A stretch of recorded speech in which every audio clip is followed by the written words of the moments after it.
guys.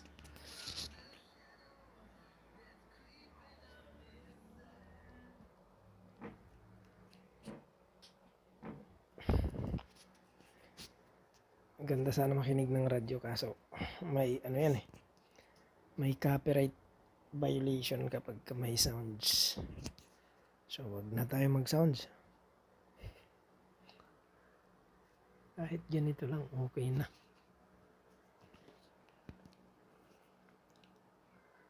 Kumusta ang maghapon ninyo? Everything is alright. Ako nag-live kaninang umaga. Tapos ayun, mga gawain. Busy.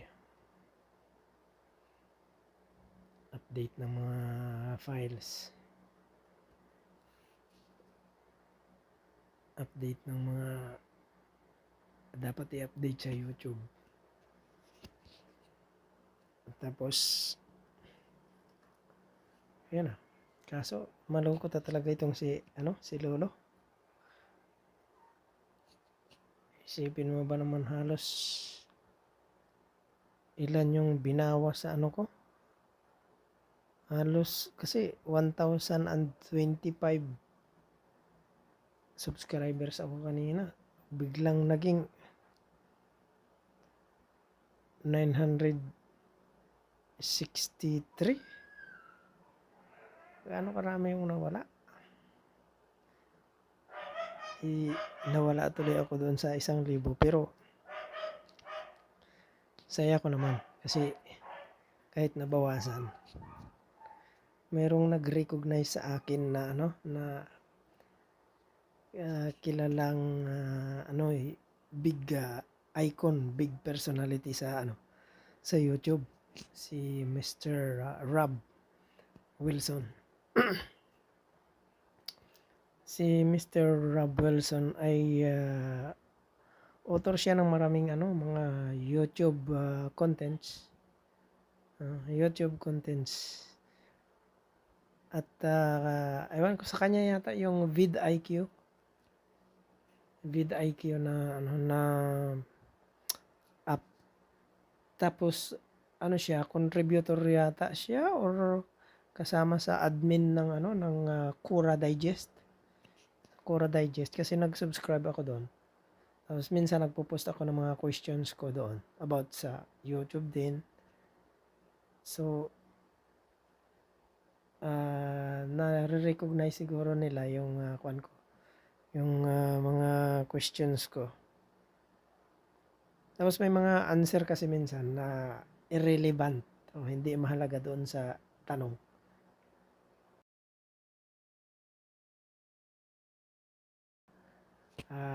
Relevant ba yung sagot doon sa tanong? Pag hindi talaga relevant, nilalagay ko irrelevant eh. Pero talagang sobrang happy ako. Shout out to you, Mr. Rob Wilson.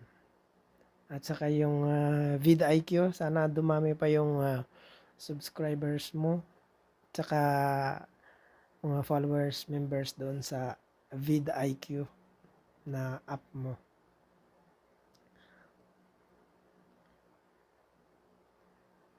Meron din kanina na recognize ko yung mula sa anong lugar yun? England. Sa England. My Kitchen, My Choice. Ang kanyang ang kanyang channel sa YouTube. Kung gusto nyo, i-check nyo rin yung mga yung kanilang mga video contents, vlog contents. Gaganda ng mga laman, lalo yung mga sa kitchen. Matatakam ka sa mga luto nila. Tapos syempre, hindi ko kakalimutan yung team ko. Arinols. Okay. Meron tayong, ba't hindi ko nakikita ngayon itong ano? Sino itong viewers ko? Dapat nakikita ko ito eh. Para marirecognize ko. Bakit hindi ko siya makita dito? Ganito ba talaga to? Hello, type ka po ng ano, ng message. Pakilala ka kung pakilala mo yung ano, identity.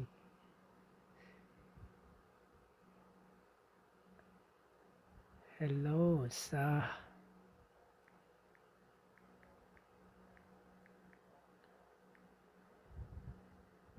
first viewer. First viewer.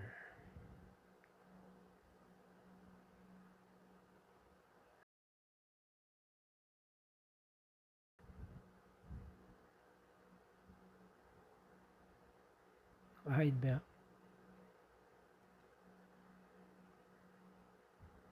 Show chat view. Ayun, okay na. That's the first viewer.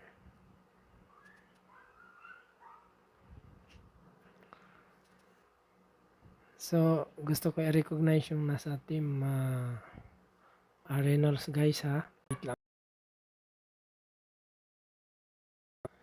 Di ko sa ulado yung mga pangalan nila. Check ko dito sa latest update ko.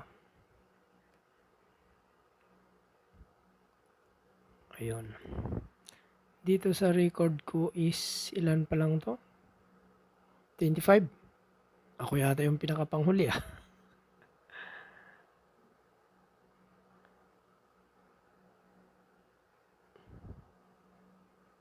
Okay guys. So, sa team, nahin natin si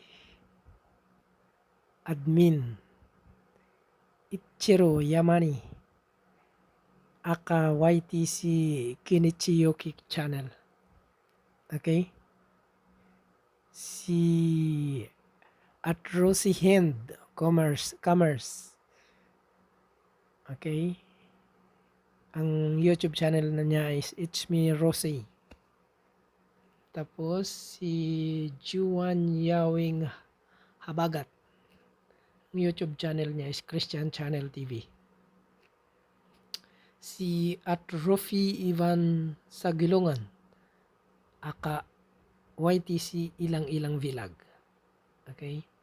Ito si Ilang-Ilang Vlog. Siya ang nag-invite sa akin sa team na to, sa group na to ng Team Reynolds. Kaya ako napunta dito.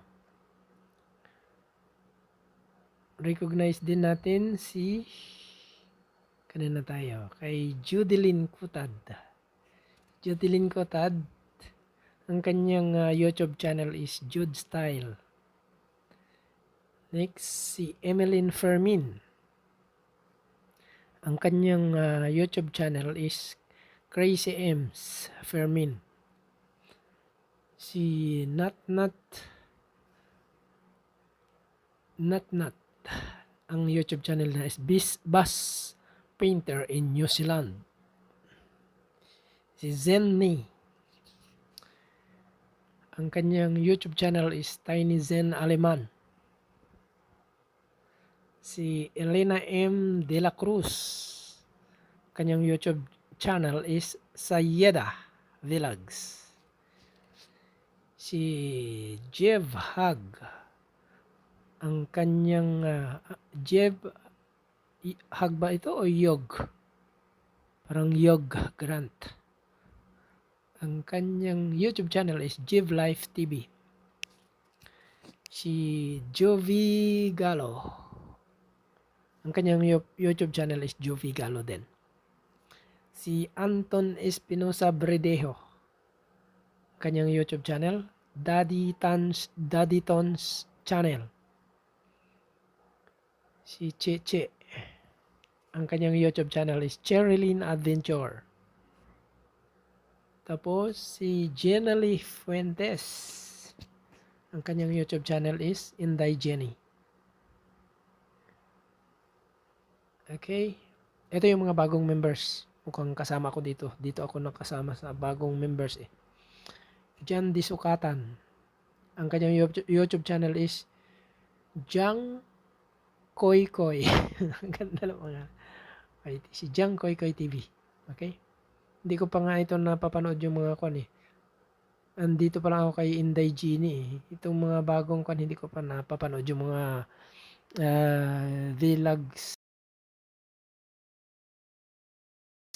Next, si Plinos Lyle. Plinos Lyle.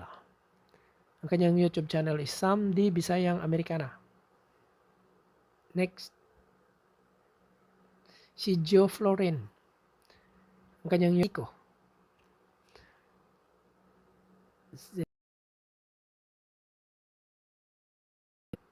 Ang kanyang YouTube channel is Nang Bandens TV.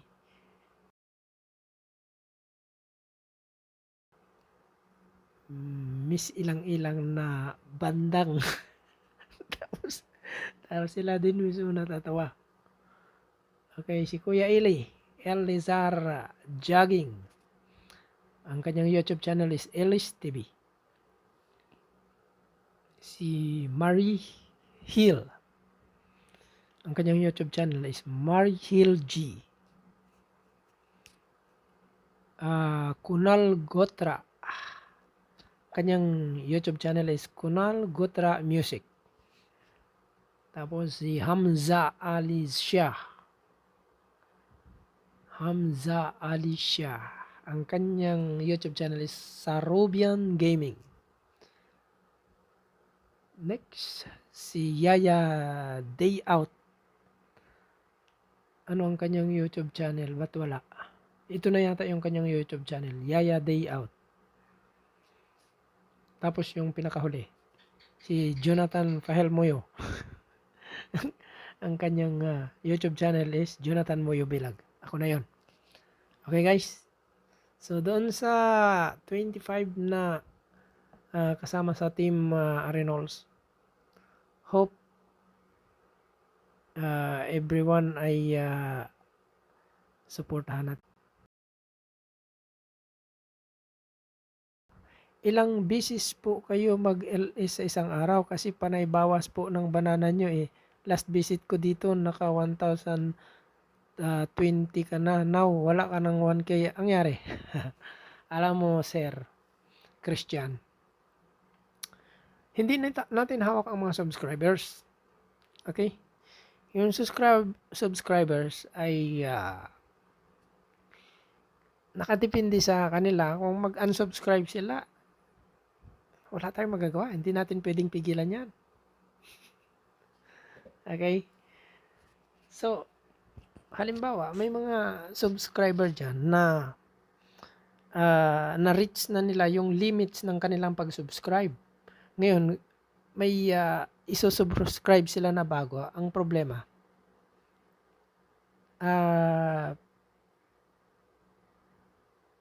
hindi na sila makasubscribe dahil puno na yung limit sila compulsory doon sa numbers of subscriptions nila. So pag ikaw yung na-unsubscribe nila, ay sorry ka, wala kang no choice. Sila may-ari ng channel. Kung gusto nila mag-unsubscribe, so be it. Men, kung nag-unsubscribe sa atin yung yung ilan sa mga dating existing subscribers natin, wala tayong magagawa. We have to accept reality that sometimes there is ups and sometimes there is down. Wait for the time that we are coming back again into our higher levels. Okay? So, shout out to you, Christian Dos Ninja. Kasi ikaw yung nag-iisang viewer ko ngayon. Pero maya-maya yan, meron na rin sigurong darating. At saka, syempre pa, pagka nag-replay naman itong live stream ko, marami na rin ang nanonood. Katulad nung nakaraan, halos 2 lang yung nanood sa live stream ko. Mga after some time, nagulat ako bakit umabot ng 486 yung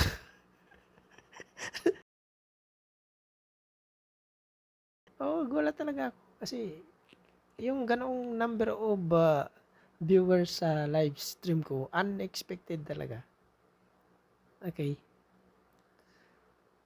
At yan, nagugulat din ako minsan, biglang dami yung halos nga tinitingnan ko sa timeline ko kung gaano katagal yung nakuha ko yung 500 subscribers. Halos 2 weeks lang after nung nag-post ako ng first 500 na YouTube subscribers. Pagkatapos nung na-reach ko yung 1,000 na subscribers, chinek ko kung kailan ko huling nag-post ng 500. 2 weeks lang ang difference. So, amazing talaga. Nakaka-surprise. Ang kuan ko na lang ngayon, ang key target ko ngayon is to upgrade the number of watch hours. Kasi nireview ko doon sa statistics, sa analytics ng YouTube. Baba talaga, very poor yung number of hours ko, yung watch time. So, gusto kong i-improve yun para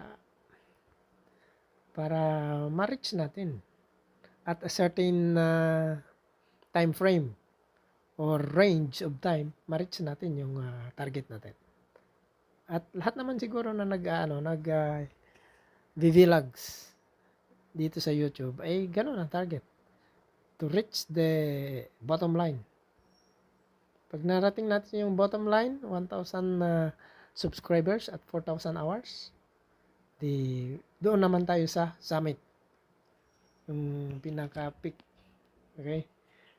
So, pag narating natin yung mga kumbaga beyond limits, yan na, makikita natin katulad din na Hungry Syrian Wanderer, millions ang subscriber nila, pero who knows, hindi rin nila inisip siguro na ganun lang yung target nila noon.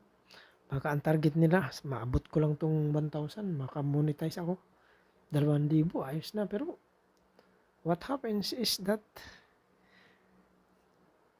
it just pop up. Alam nyo guys, di lang natin alam.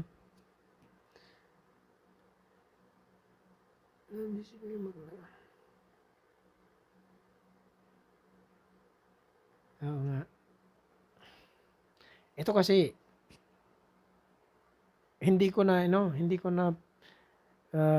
na ako nag-announce kung kailan ako mag-live. Basta pag feel ko na parang at ease ko na mag-live, magla-live ako. Di ba? Meron akong free hours, why not? Gamitin ko sa pag-live. At the end of the day, pag na-post mo yung live stream mo, counted naman ni YouTube yung hours na ginugol mo sa live stream. May nanood o wala, kinakount yan ng YouTube. Pero ang difference nga lang, pag marami yung nanonood habang ikaw ay naka-live stream, mas maraming oras yung watch hours na pumapasok kaysa yung walang gaanong nanonood. Pero kapag marami din ang nanood sa replay, same thing also. Kinakount din ulit ng YouTube yung number of hours na ginugugol ng mga tao na nanonood sa replay.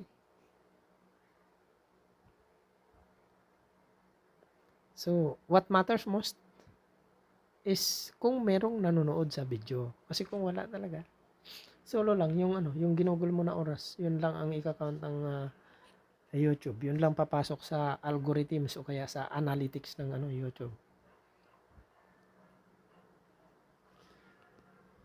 Okay, Christian Dos Ninja. I-recognize ko rin yung yung channel. May channel ka ba? Iyan na ba talaga yung channel mo?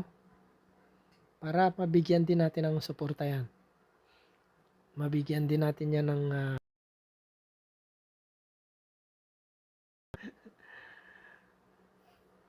di ba? Ganito tayo dito sa sa YouTube eh. Yung mga alam natin na nandun yung potential para umangat. We bring it up together. Kasi kahit ako, bini-bring up din. Kahit mismo ang YouTube team at saka YouTube creator team. Nag-i-email sila sa akin, sinasabi nila ito ang gawin ko, ito ang gawin ko, ganito ang gawin mo. At kahapon yata o kanina, meron silang email sa akin. Ang sabi, yung mga videos ko daw in Tagalog, dapat bibigyan ko ng pinaka-caption. So, yung caption na yon parang translation sa English. Kasi most people understands English. Yung mga live stream ko, yung mga videos ko, yung iba, talagang, mostly Tagalog. Pero meron din naman ako, mga English na, na posted videos.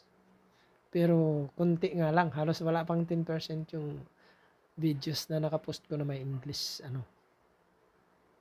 Meron din akong pinost na mga may subtitles. Kaya lang, konti lang talaga. So, sabi ng YouTube, para ma-recognize pa ng mas maraming viewers yung vlog content, kailangan merong subtitle sa English. Which is true naman talaga. So, baka one of these days, yung mga dating posted ko na videos,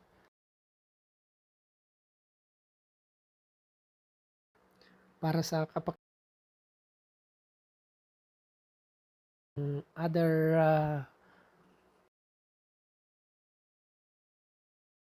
hindi ng Tagalog.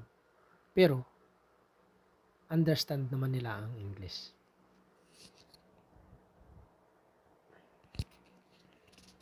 Okay?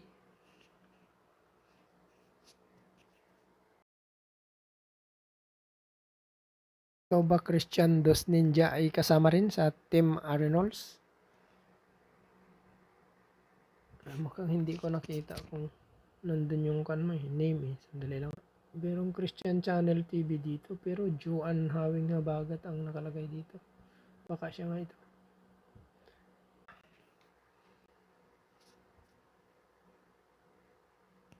Ikaw ba ito, Bass Painter, New Zealand? Parang yun ang ayaw mag-LS sa isang araw kasi same pa rin.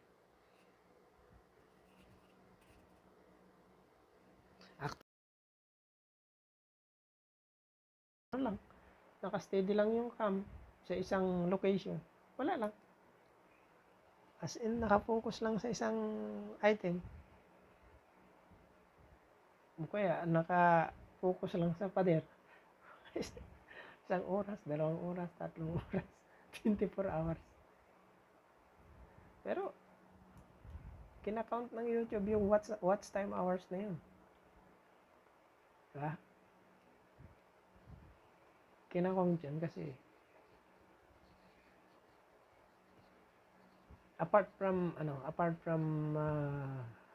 vlogs, yung number of kinakount din yung number of hours, watch time. So, kasama yun sa criteria. Kaya kahit walang gaanong ginagawa doon sa sa kanilang live stream, yun yan, kahit nakapokus lang sa isang sa isang wall, watch time hours na ginugol. Kaya ako, kahit ganito lang, ilang beses man ako mag-LA sa isang araw, maputol-putol, sige lang. Basta ang mahalaga, counted ang oras. Okay.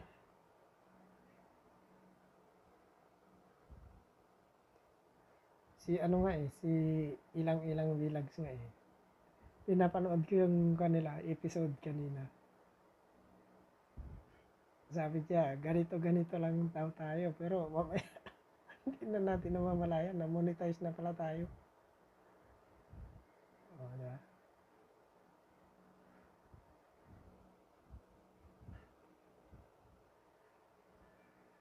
Ako nga hindi ko rin ini-expect yung short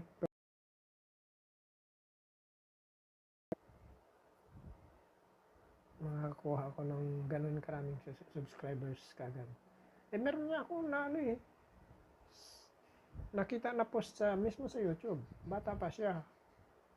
Sabi niya, in just 1 week, nakakuha siya ng 1,000 subscribers. Which is not impossible. Yung iba dyan, mag-post lang ng isang video. At yung video na yun, naging viral. Millions ang nanonood. So, no wonder nakakuha sila ng mga 100,000 na subscribers. It is happening. Hindi natin makontrol yung gano'n. Basta yung mga tao nagustuhan yung content. Sigurado yan.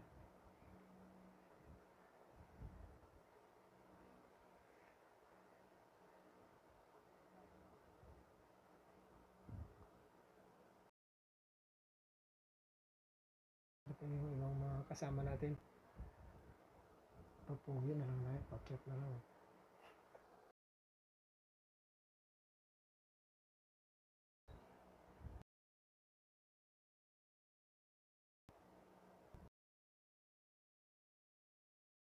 Google.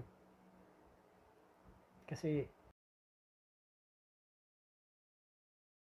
nawawala yung minutes lang yun. 42 minutes. 4 minutes ako. So, almost 42 plus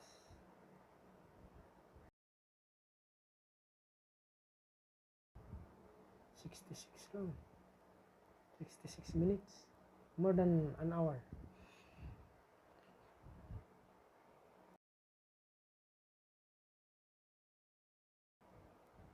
Problema lang technically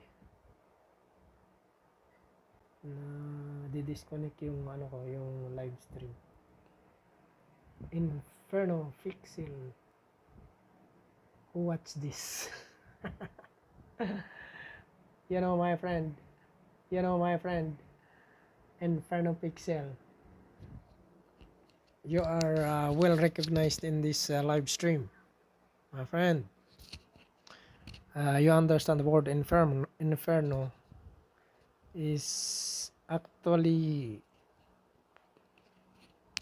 a word introduced by this book writer entitled Dante's Comedy. If you try to search in Google the word inferno or the book, the Divine Comedy, Dante's Comedy, actually the teaching of this hell or inferno is it's only a comedy, it's a joke. But later people made it interesting and become part of religious teaching, and everyone believes it. This hellfire, that those people doing bad, they will be furnace or hell, they call that. That's the word inferno origin. But actually, guys, the word inferno is not really fiery. It is not hot. It is cold. Yeah, from the book Dante's Comedy. I am challenging you. You try to search in the YouTube. No, not in YouTube. In the Google. Type Dante's Comedy or the Divine Comedy. It will show you the book where Inferno came from.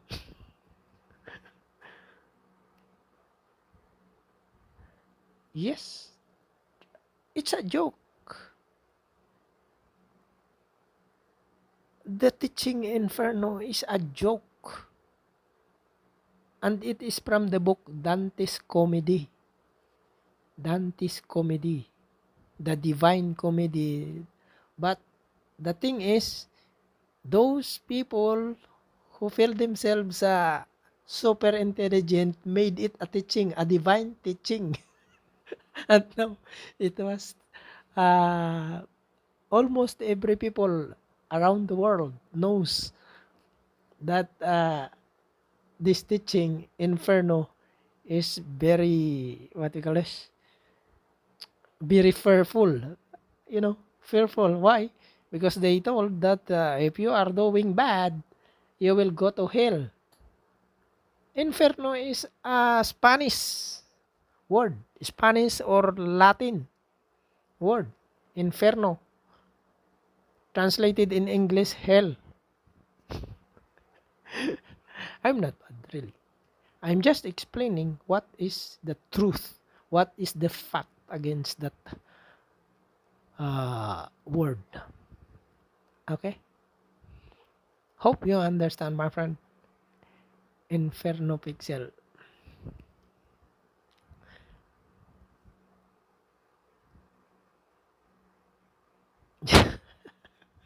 Thanks for coming in. Thanks for coming in this live stream. Yeah, really. It's good to see you here.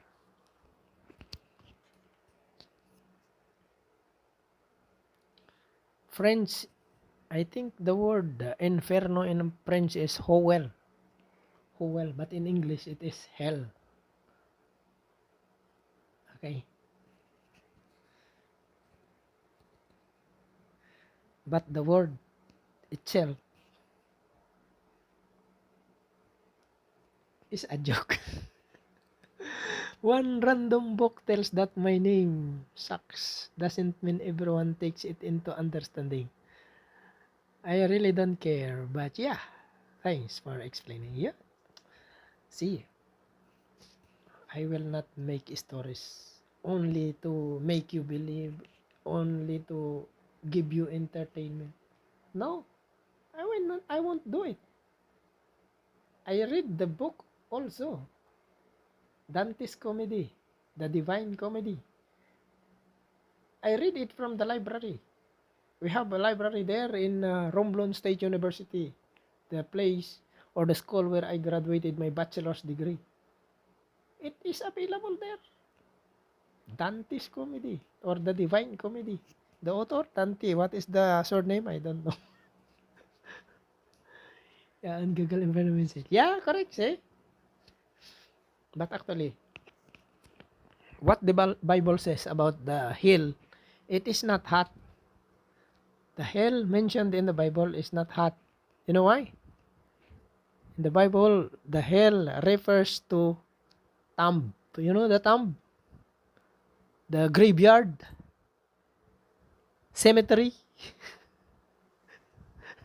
That that is the right hell mentioned in the Bible. It's not inferno that burns fires. No. There's no such thing that exists.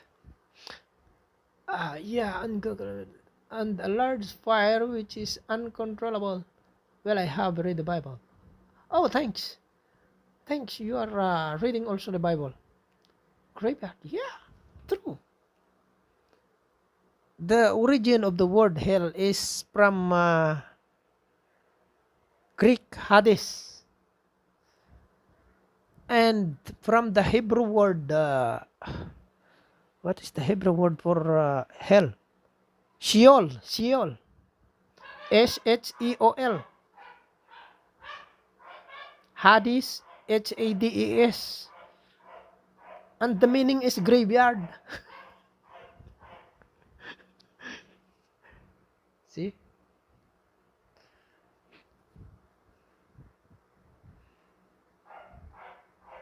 Yes, graveyard. The tomb. You know the tomb? cemetery. You know the cemetery? That is the hell mentioned in the Bible. The origin of the word is Hades in Greek and Sheol in Hebrew. While I was making my name, I didn't think of all this. I play games on my channel, so I thought that on this channel there will be clips of me destroying others and becoming like fire. So that was I thought while making it. You know, guys, Mr. Inferno of Excel, when you make a channel,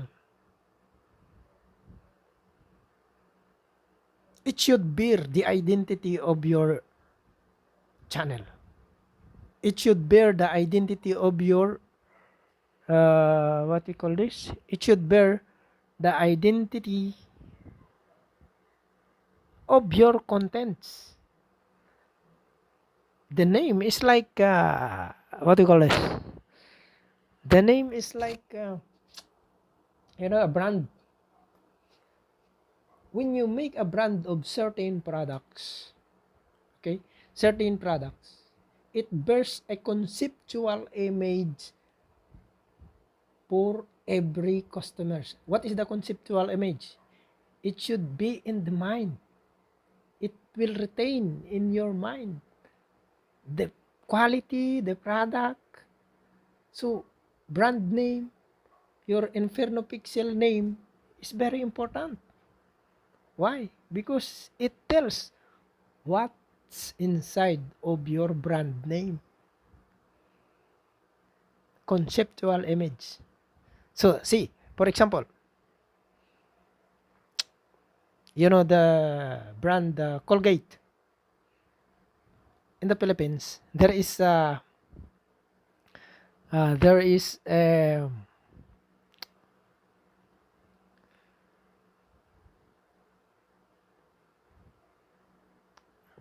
is the advertising. Sorry, diba? I met you on Europe, but don't worry, I'm not going to tell anybody, and also nobody else is watching, so you're good. Okay.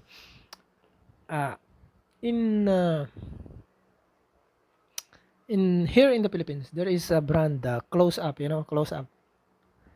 So there is an advertising before in the radio, and I was able to to put it in my mind because it is always played over the radio and television. So the ads says no, it is in the form of song, Filipino song. I don't know if you can understand the Tagalog or Filipino language lyrics. No, na crush kita, ngunit di mo ako pinapansin. Ngayon ako ay nag-iba ng image. White toothpaste ko ay bago rin. Ako'y nag-close up white. Sarap ng close up white. Always and forever close up white. Ngayon ay hit na hit ako sa party. My white smile na at fresh breath pa. Marami nang nagkakakras sa akin. Ikaw naman ang aking iisnawin. Ako'y nag-close up white. Sarap ng close up white. Always and forever close up white. Sorry about that. Yeah, that is the, in that song, you can understand from that ads, you can understand how good the product, the brand Close Up is. So when I mention the word Inferno Pixel, what is in my mind? In my mind, I understand the hell, the teaching, there is a big fire, unstoppable fire, and the good people, bad people are thrown in that place. So that is the image you are putting in under your name, Inferno Pixel.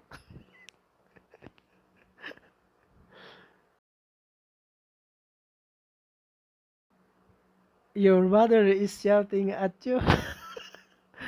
No problem. You guys, I think you're still young. So please respect your mother. Few days ago, people are celebrating this Mother's Day. They are telling Happy Mother's Day to everybody, right? Why? Why people love the mothers? Ah, still young. You're still young. 14 years old. Why? Very nice. You're still very young. 14 years old. You should, yeah, you should respect your mother and love your mother. Know why? Uh, when his son married, what he becomes? He, you know, when the mother, when his son or daughter marriage, what he becomes? She becomes mother-in-law. If the son got married, what he becomes? Son-in-law. Daughter. When the daughter get married, what he becomes? What she becomes? Daughter-in-law. But wife, what she becomes in the household? What she becomes? She becomes the law.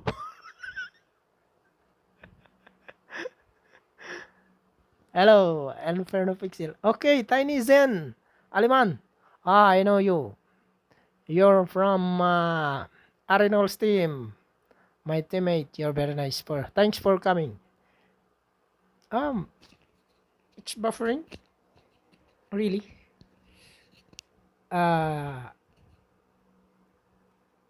English ang ano ko.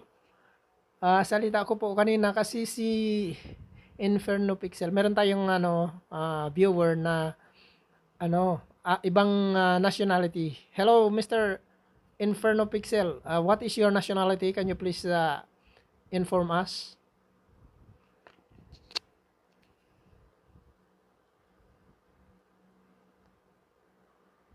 Hello.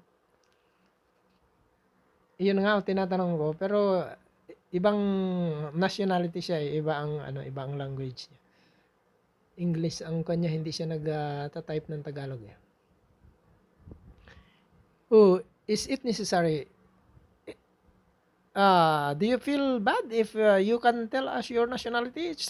For us, it doesn't matter. You just tell us what is your nationality.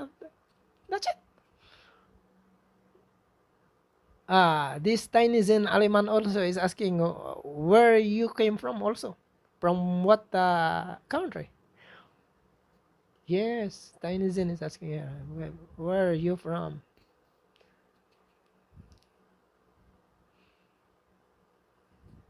I feel bad, but seeing for privacy will okay. India. Okay. Where in India? From what we call this? From Malayalam? I can speak Malayalam. Sugamano bye. And Sugamano. Sugam? Para masugam? Niyan sugam. Acha, tiki?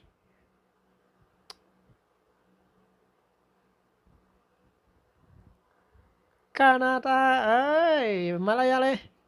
You're speaking Malayali or Urdu or what do you call this? Hindi. Bolo ji? Kya bolo bhai?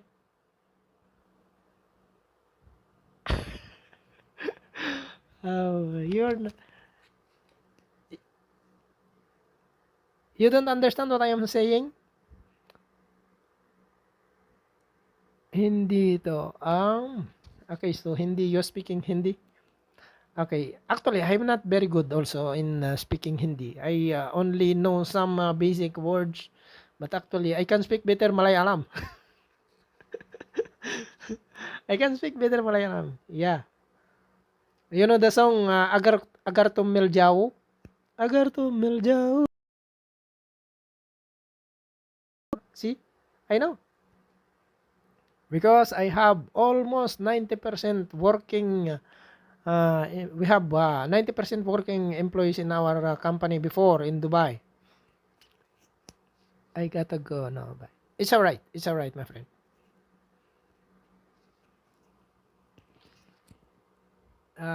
Say hi to your Indian friends,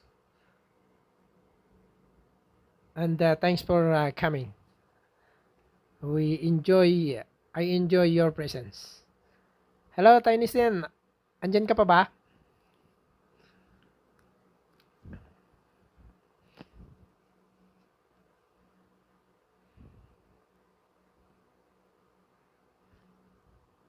Ah, you're back. Okay, okay. It's alright. Yeah, I have a lot of Indian friends, you know.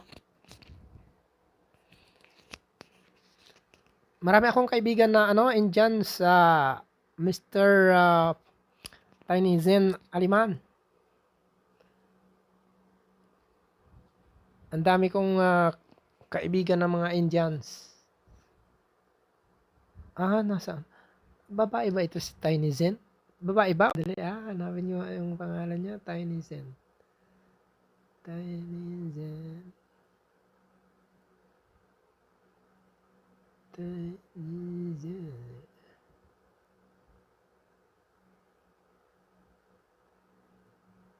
Wala, bakit wala pa dito sa list ko? Zenny. Babae. Babae po. Guy. Girl yun. Saan po kayo? Sa Saudi? Tiny Zen? Miss Tiny Zen? Sa Saudi po kayo na location or Germany? Aliman eh.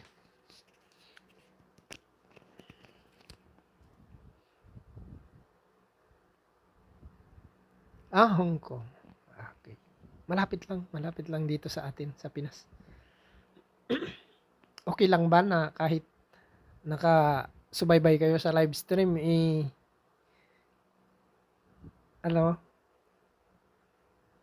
ginagawa sa kusina, sabagay. Kaya mo naman i-handle lahat ng mga situations di ba? It's up to you kung paano mo organize yung mga situations, yung mga matters sa kusina or sa bahay. Okay naman wala mang problema sa katulong. Mababait naman yung mga katulong. Mas marami pa nga silang pera kasi wala daw bawas yung kanila pera. Pero pagka ikaw nagtatrabaho sa kumpanya, ano yung mga babawas mo? Kung nangungupahan ka, bayad ka ng rent, bayad kang kuryente, bayad kang tubig. Ipapakainin mo sarili mo, bibili ka ng mga pagkain. Lalabas ka, may transportation, bibili ka ng load. Mantalang yung mga katulong, libre bahay. Saan pupunta yung mga amo nila? Libre sasakyan. Pagkain, daming pagkain ng amo nila. Kasama sila sa pagkain ng So, parang ang iba tingin sa mga katulong mababa. No. Sila pa nga itong mga big time pagdating dito sa sa Pinas. Diba, ate? At ito Ate Tiny Zen gusto ko i-share sa iyo na ako mismo nakaranas ako ng kabaitan ng isang kasambahay sa Dubai. Ganito 'yon. Sabihin ko Nag-renew ako ng passport doon sa Dubai. So, bago ako pumunta doon kasi dati nag-renew ako ng passport dito sa Pinas. So, nung nag-renew ako doon sa Dubai, nagtanong-tanong na ako sa mga galing na doon, magkano yung dala nyo na pera? Kasi ayaw ko magdala ng mas maraming pera. Kasi mamaya mapadaan sa ganito, mapabili, ganyan. Sabi nila 350 dirhams. So, ang ginawa ko, nagdala ako ng 500 dirhams. Sabi ko, malaki na itong allowance ko na 150. Hala, pagdating ko doon sa 450 pala. Sa sa PCG Dubai, Philippine basta PCG, 'di ba? PCG Dubai. So nung nag-ano na ako, nalaman ko na ganun ang pero nasa pila na ako eh. 450 pala, 500 ang dala ko. Parang na ano na parang napakamot baga ako sa ulo. Yung kasunod ko na nakapila na Pinay, sabi niya sa akin, "Kuya, may problema ka ba?" Sabi ko, natawa na lang ako. Ay, may problema talaga sa totoo lang. Bakit? Kasi nagtanong na tanong na ako sa mga kasama ko kung magkano ang ano renew ng ano ng passport. Sabi nila sa akin, 50 malaki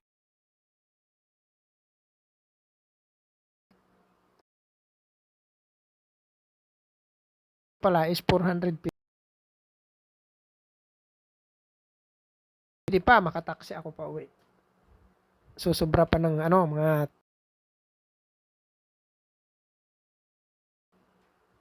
sabi niya sa akin, magkano kulang ng pera mo? Sabi ko, bakit mo tinatanong? Tutulungan kita, sabi niya. O sige, tatanggapin ko yan pero babayaran kita sa isang paraan. May naisip ako na magandang paraan para maibalik ko sa iyo kaagad ang pera. Sabi ko sa akin. Sige kuya, tanggapin mo muna ito. Dito tayo sa abroad, tulungan tayo dito. Napakabusilak naman ng puso mo. Sabi ko sa kanya. Pero babalik ko sa kayo yung pera. Sabi ko sa kanya. Sa madaling sarap, pinahiram niya ako. 50 dirhams. Hindi niya kikilala, hindi niya ano. Noon lang niya na meet sa pila. Pinahiram niya akong 50. Sabi ko, 50 dirhams. Sabi ko, huwag ka mag-alala ate. Pagdating ko doon, padala ko to sa iyo kagad. Then, so naka-renew ako. Nag-renew. Another ulit ko ng 100 dirhams lang. Parang, parang kwan lang ba? Abala sa kanya dahil, yun nga, hindi siya basta-basta nakakalabas. Nakalabas lang daw siya kasi nag-renew ng passport. So, ang ginawa ko, tinanong ko siya, naglo-load ka ng ano, para sa mobile. Sabi niya, yes po. Ganito na lang. Ibibili ko ito ng load mo at ididirect ako load sa cellphone mo. Ay, very good po, sabi niya sa akin. So, yung 50 dirhams niya, dinubli ko. Ginawa kong 100 dirhams yung niload ko sa kanya. Sabi, kuya, bakit sobra naman yung ano mo? Sabi ko, yun yung sabi ko, compensation doon sa kabaitan mo. Sabi ko sa kanya. Pero actually, hindi ko matumbasan yung kabaitan mo, sabi ko. Kaya, yan. Eh, yung ibang tao, ini-small yung mga katulong. Hindi. Ako mataas ang tingin ko sa kanila sa totoo lang. Okay? At yun nga, yung sinabi ko sa iyo kanina, Ma'am Tiny Zen. Okay, Zenny. Yung mga katulong sila ang maraming pera. Walang bawas yung pera nila. Yung mga nagtatrabaho secular job sa mga kumpanya, sa totoo lang, maraming bawas ang pera. Sabihin natin, medyo malaki ng konti yung sahod, pero ang daming bawas ng pera yan. Kaya, pagdating sa sahod, ayos. Binibuild up ko yung pride. Pride mo sa sarili mo. Huwag mong ibaba yung ganito. Sabi nga yung mga OFW ay mga bayani yan. Ano man, mga bayani yan ang tawag ng mga nasa gobyerno natin. Okay? Madaming bawas din kasi pag holiday magastos. Ay nasa sayo na yon. Kung gusto mong gumastos, ay nasa pag-control mo na yon. Pero sinasabi ko lang, mas may pera yung yung mga kasambahay kasi libre sila ng amo nila. Ay wag mong pakapabunggahan yung holiday. Yung tama lang ba na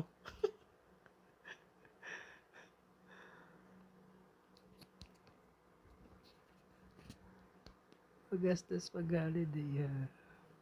Wag mong pakaramihan yung gasto sa holiday. magreserba ka para sa ano, ito lang, tama lang. Kaya nga sabi ko sa iyo kanina, nung nandun ako sa Dubai, iniiwasan kong gumastos ng lagpas sa kuan ko kasi mahirap eh. Naiwan ko yung ATM ko noon kasi iniiwan ko. Itong sapat na pocket money ko, sapat na to. Kaya hindi ako nagdadala ng maraming pera. Ang problema, pero gulat ako, ay, wala akong choice kung talagang hindi nag-offer sa akin yung Pinoy. Uuwi talaga ako noon. Tapos, i-reschedule ko kinaumagahan yung renewal. Kaya lang, merong mabait na good Samaritan eh. Lalo pag may pamilya, ilalaan talaga sa akin. True. Very true. Sa family first tayo, di ba? Yung mga Pilipino is very, ano ang tawag yan? Family-oriented. We have very close family ties. Tama ba? Pinagalitan ng mama niya si Inferno Pixel. Nagulat kasi siya sa sinabi ko kanina. Yung Inferno Pixel yung Inferno ay kanyan. Ano ang kahulugan? Sabi ko, magpalit ka ng pangalan mo kasi may conceptual identity yan sa pagkatao mo. O kaya sa pinaka-channel name ng ano niya.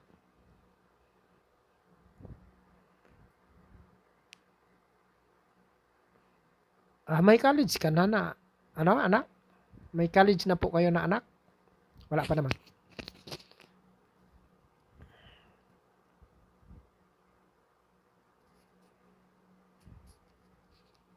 Pero ngayon, di ganong problema ngayon yung pagpa-college kasi nasa bahay yung yung mga klase ngayon sa school. First year college. So, I think hindi ka masyadong magastos ngayon. Nasa bahay ang mga ngayon eh.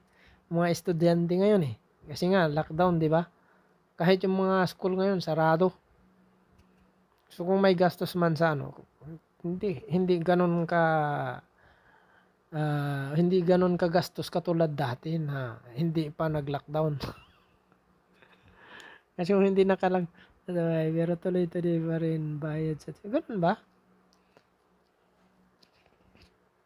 So, ganun talaga siguro. Uniform mga activities. Meron ding mga uniform at saka mga activities. Baka private siguro yung yung anak nyo nag-aaral.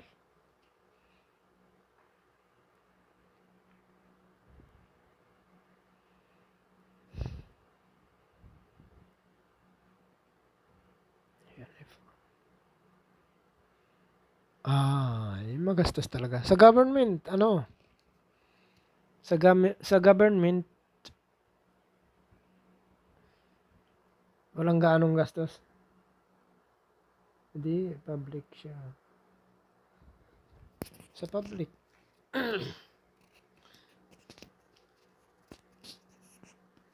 Alam mo, sa totoo lang, mas confident pa ako magpaaral sa sa public eh. Alam mo bakit? Yung public, mas malaking institusyon yung ginagalawan ng anak mo pag doon siya naka-enroll.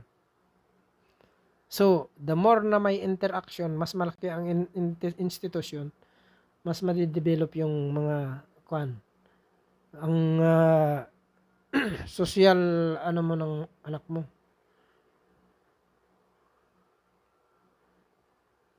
Mas madidevelop yung kanyang pag-interact sa social. Hindi katulad sa mga private. Minsan nakaranas ako mag-aral sa private pero minsan kunti lang. Minsan 3 estudyante lang kami, minsan 4, 5. Pinakamarami namin 12. Mantalang sa public 50 lagi 'yan. Kung may mag-a-absent less than 50. Pangalawa, Yung standards ng teaching. Yung standards ng teaching sa public, mataas. Bakit? Sa public, hindi nag-hire ng teacher na hindi board passer. Pero sa private, naku, nandyan yung mga teacher na hindi nakapasada. Oh, may wala ka sa akin. Pangatlo, mas mura ang bayad sa public kaysa sa private. O sa tatlong bagay panalo ka. Kung sa public ka nagpa-aral, bakit ako magpa-aral sa private? 'Di ba? Ay siya.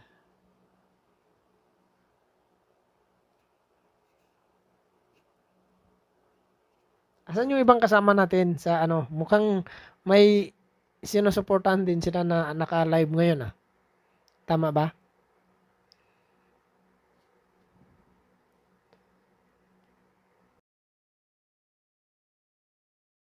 Sa college.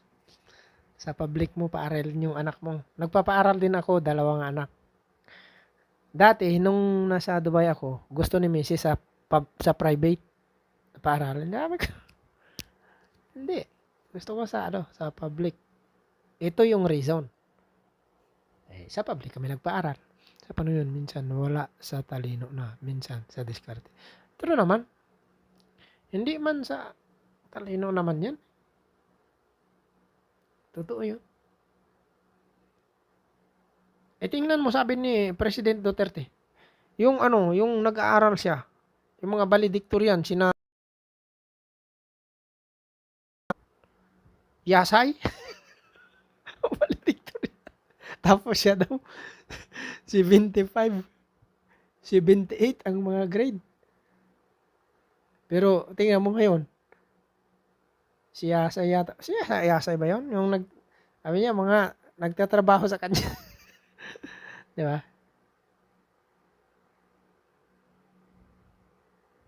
Ganon. Okay lang, okay lang. Sabi nila, panoorin daw nila panoorin daw nila yung replay. Pero talagang salamat talaga. Nagtsatsaga lang ako ngayon na mag live stream sa kahit hindi ako premiere premiere notice kasi nga inaano ko yung watch hour ko, watch time. Napakaliit yung number of hours. So, ito lang yung alam ko na paraan para madagdagan ko yun.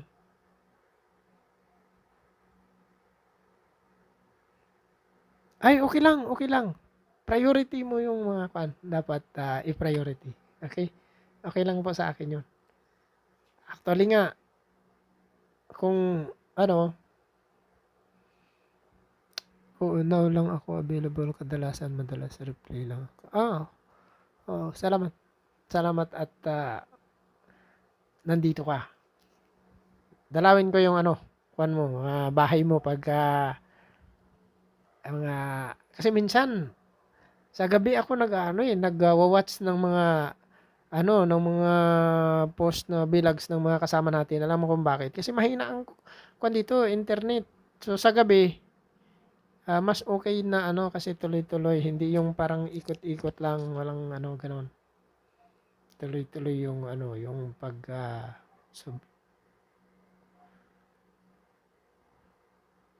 okay. Wait lang ha, sandali lang ha, lang ako. Pero kung feel mo na na mag-out na at saka kailangan mong asikasuhin yung mga bata, okay lang po ha. Sandali lang po ako, lang ako, may gawin lang ako sandali.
Hello?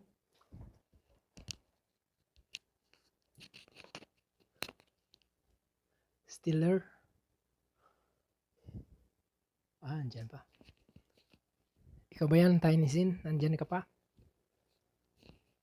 Please confirm.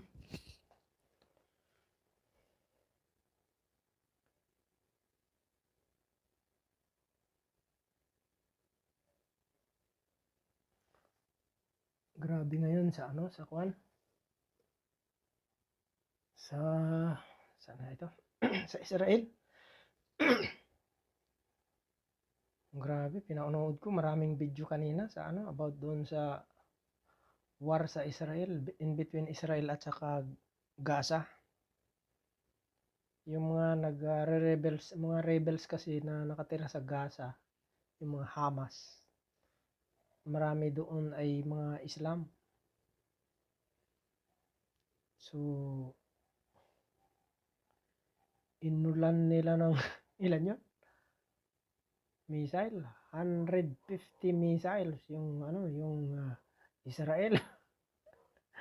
Grabe, pero nakakapagtaka, isa lang yung kan. Isa lang yung patay sa Israel. Sa Gaza, ilang kwan lang yun, dalawang strike lang ng missile ng ano, ng dalawang strike lang ng missile ng Israel. Lubog yung isang building, 12 story. Grabe.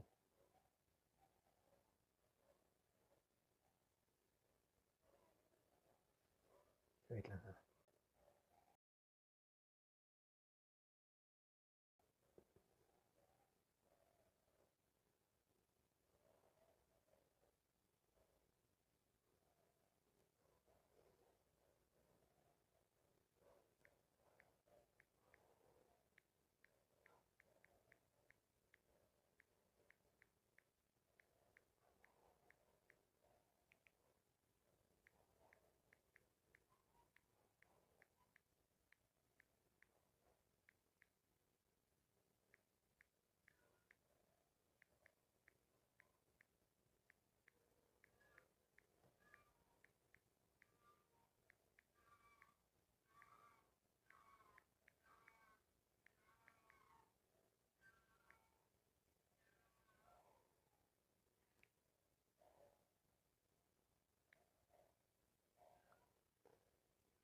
Oops.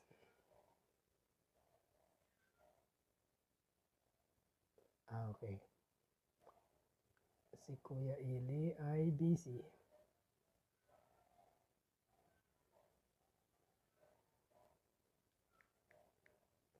I'm live in YouTube.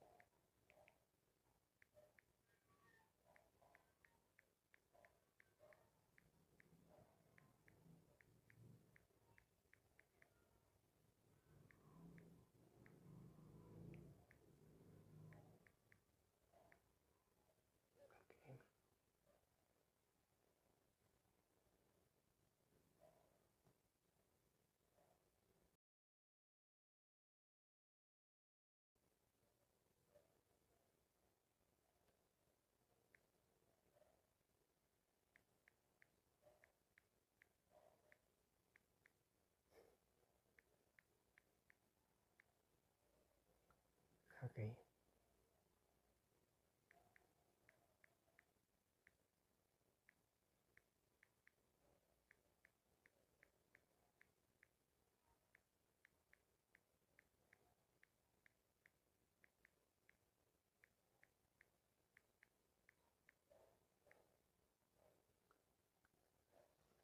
Ayun.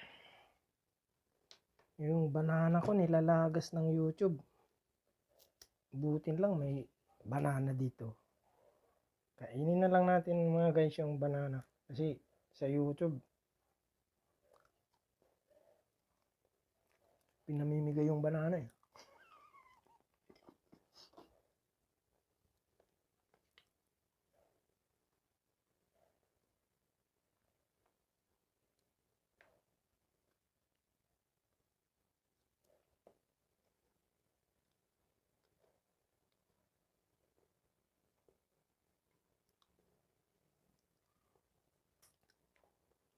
Ito naka-live na, nag-comment My kitchen, my choice.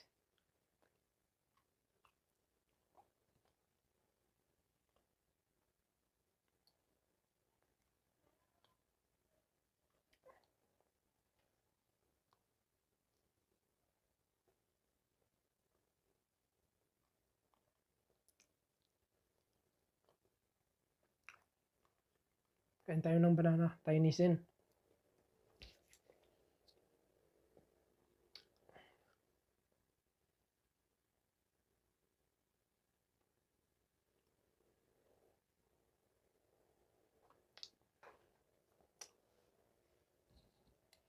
Wala. This is good.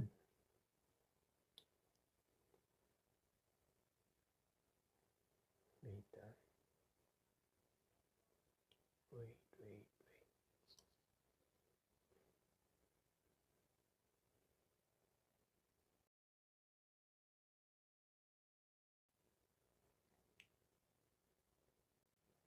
Mainit na.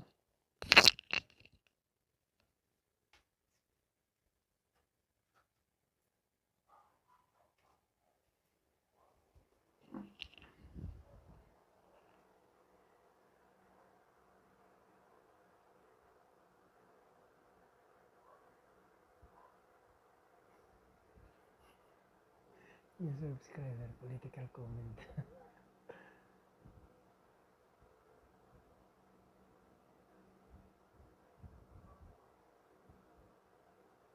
Okay, my kitchen, my choice. Shout out para sa'yo. I'm raising this shout out for you, my kitchen, my choice. You're always there. Guys, please watch and subscribe these episodes and the vlog content of my kitchen, my choice channel. She has a really amazing content, video contents with regards to kitchen, regards to cooking. So if you want to see her sophisticated recipes, just visit her channel. Okay?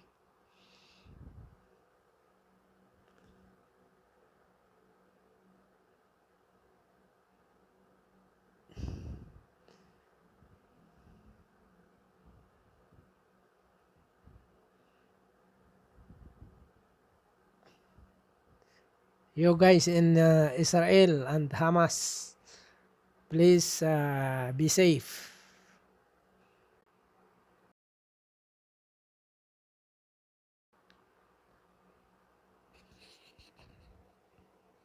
Okay, wala na.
Wala ulit sila. Busy na sila ulit.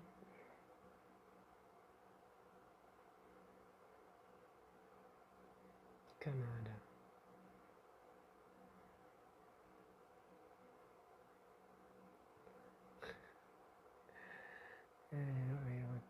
LSS. Tatlo naman.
Okay.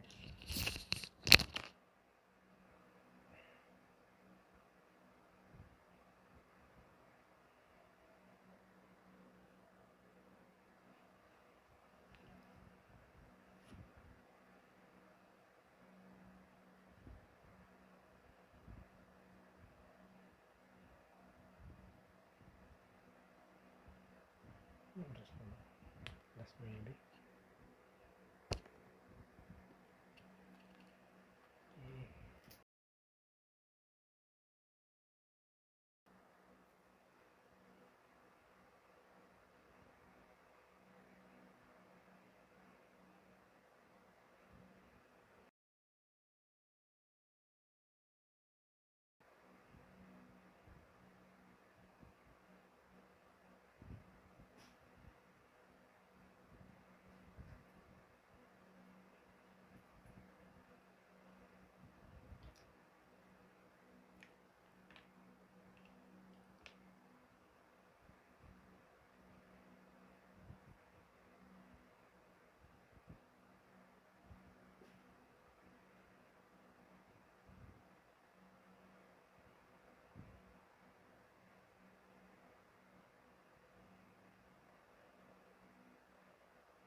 Hamas and Israel headed for a full-scale war.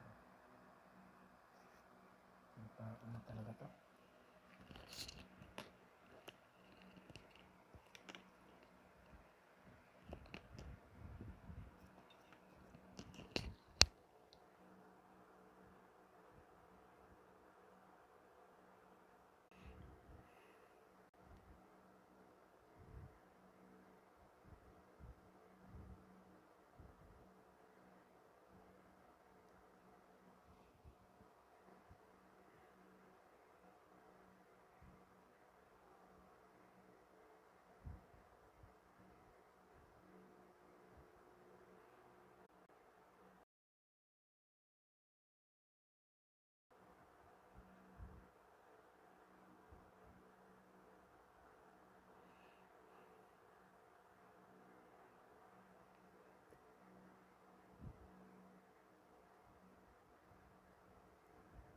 Civil war.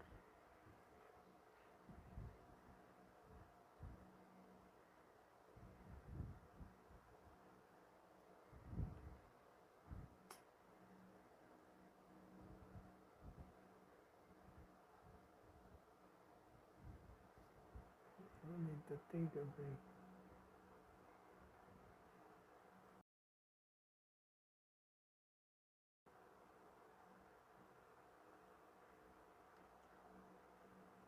Okay.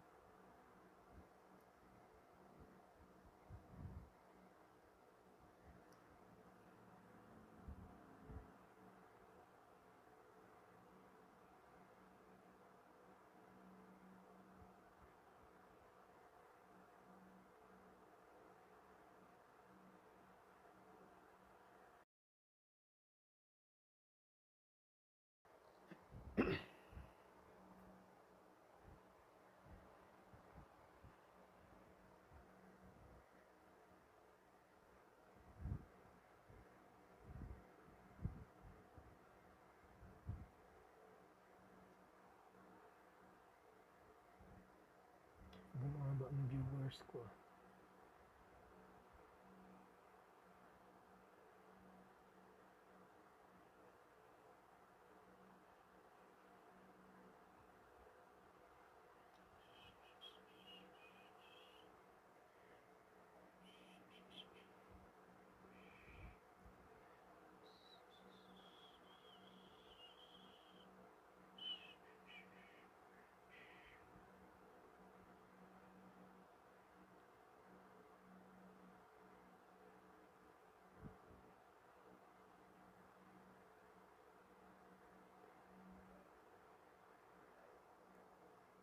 Eighty-five ang viewers nito kaagad. Isa 13 lang. Okay. 5 30. No, 43 yung kanina minutes eh.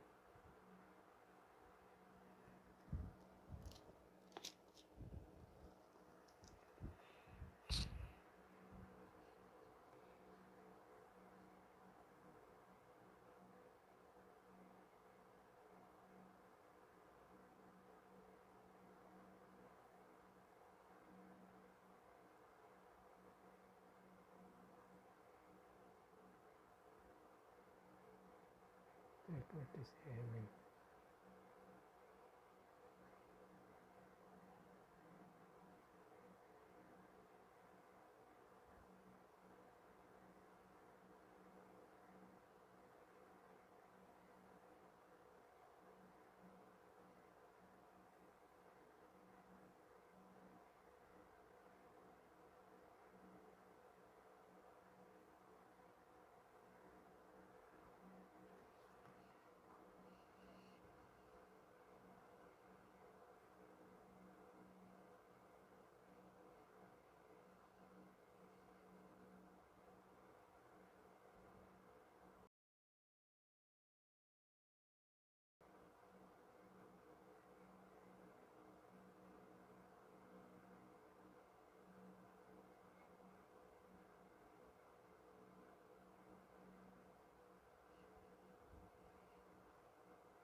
We've heard the Secretary of Health say this about the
to potentially a third intifada. It's probably too early at the moment to make any guesses about that, but certainly there is a risk in the days to population and the Israelis increasing, and that of course would be running parallel with the conflict in Gaza. So the situation is certainly getting very serious now.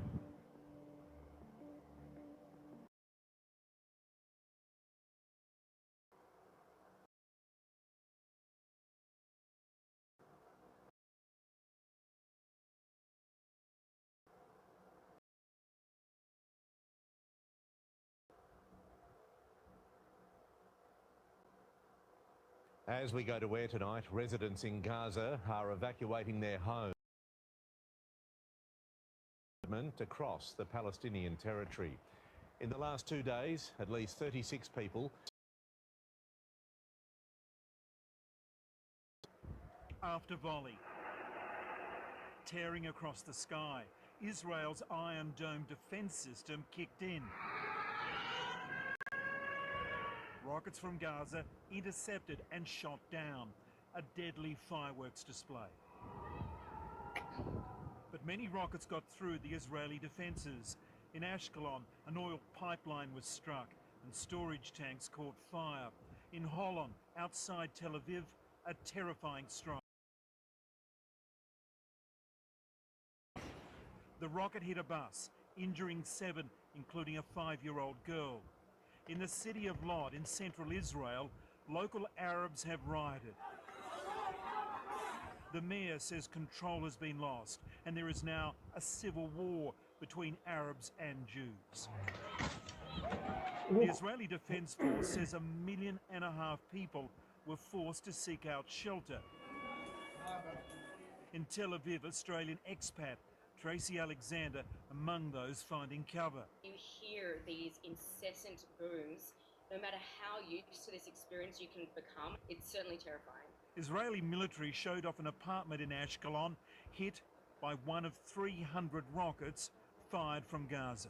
All of these rockets were fired from densely populated civilian areas in Gaza by terrorists, blatantly disregarding human life. At times, the Israeli response looked disproportionate. In Gaza, an entire 13-story block of apartments was leveled by Israeli fighter jets. Israel released this aerial shot of the strike and claimed the building was used by Hamas militants. It's unclear if any civilians were killed. The entire stations have been hit up and down the strip. And no sign this escalation is ending soon. Israeli Prime Minister Netanyahu declaring Hamas will pay a Arabs. In Lakemba, in Sydney southwest, hundreds of people gathered to support the Palestinian cause. Police broke it up when someone set fire to an Israeli flag. Mark Burrows, 9 News.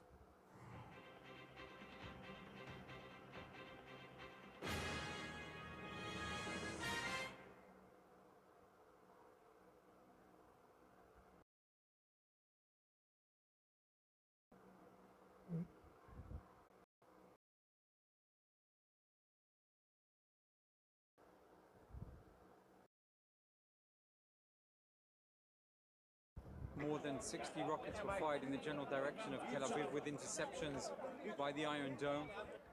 And Iron Dome is the world's only dual-mission system that provides an effective defense solution for countering rockets, artillery. Developed by Israeli firms with support from the United States, Iron Dome is specifically designed to counter short-range rockets like those coming from Gaza. The anti-missile system boasts a 90% success rate and is relatively low cost. Using radar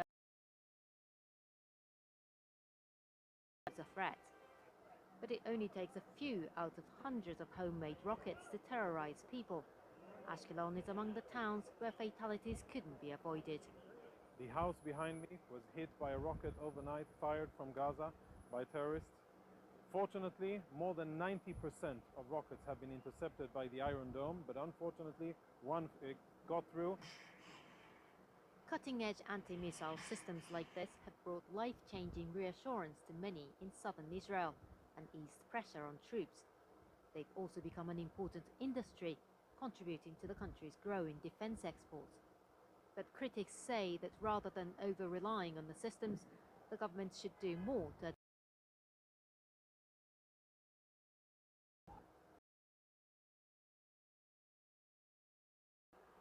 Iron Dome total.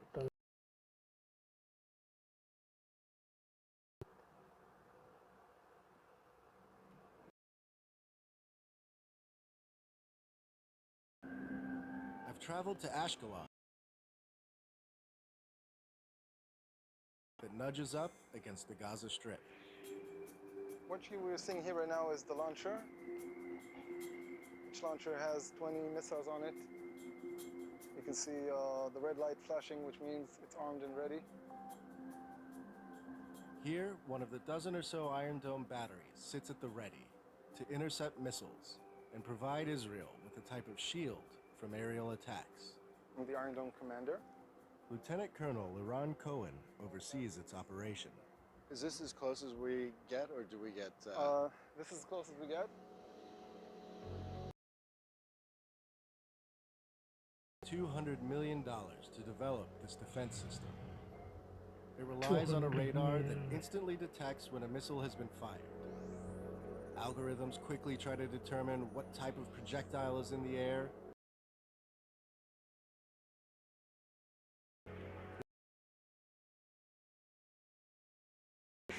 People question the accuracy of these figures. What's clear, though, is that the algorithms capable of directing projectiles while performing a cost-benefit analysis on human life are among the most advanced in the world.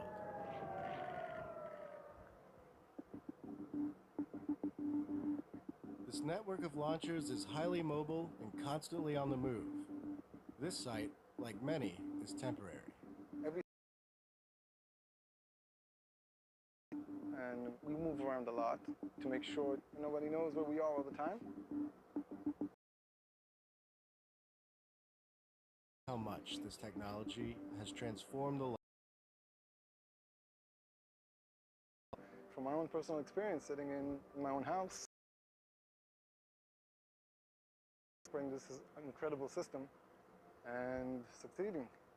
With the Iron Dome, when you see your house that you're protecting and your family and your friends and your soldiers, it's a sense of a great sense of pride. For many Palestinians, Iron Dome means something else. It's just the most visible part of an expansive Israeli security apparatus that includes drones, checkpoints, and espionage technology. Those tools have been put to immediate use in the West Bank, Gaza, and throughout Israel. Terrorist bombings have declined. Missiles have met their match. But lower-tech forms of protest, like stabbings, are now on the rise.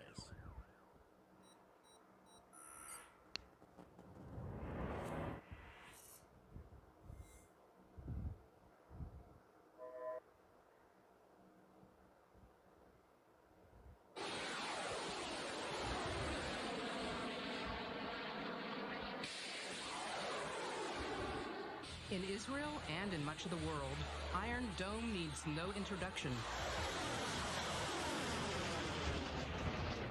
After 7 years defending against more than 1,700 Gaza-launched rockets, Iron Dome has come to symbolize Israeli ingenuity abroad, while at home, it's a generic term for any national effort aimed at fortifying security.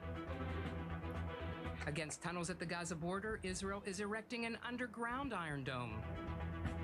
Against hackers and cyber threats, the goal here is a digital Iron Dome. We're aiming to establish what I like to call the digital Iron Dome.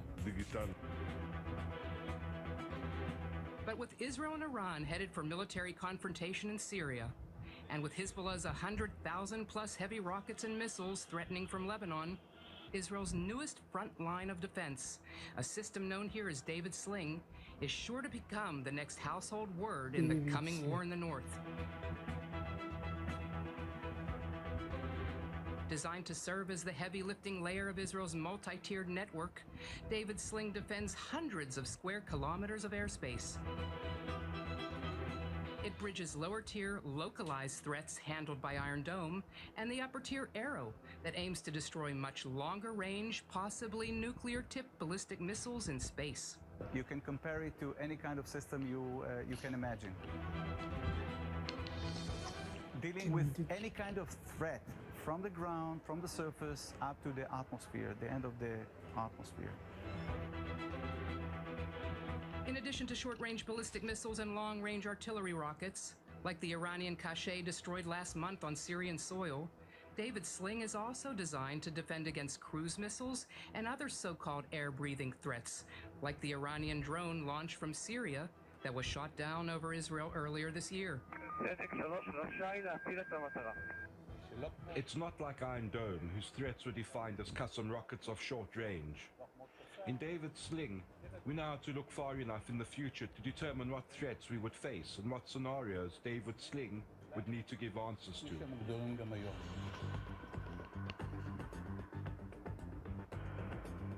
Unlike Iron Dome, which uses an explosive warhead to destroy incoming targets, David Sling's dolphin-shaped radar and electro-optically guided missile, called the Stunner, destroys threats through sheer force of impact.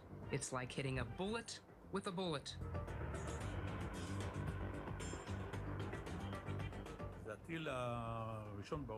It's the first missile in the world that is hit to kill.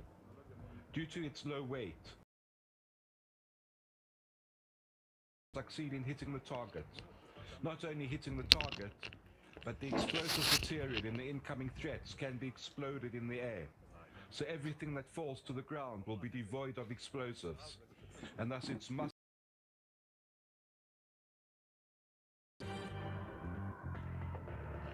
And unlike Iron Dome, which was developed exclusively in Israel, David Sling's Stunner is the product of Israel's.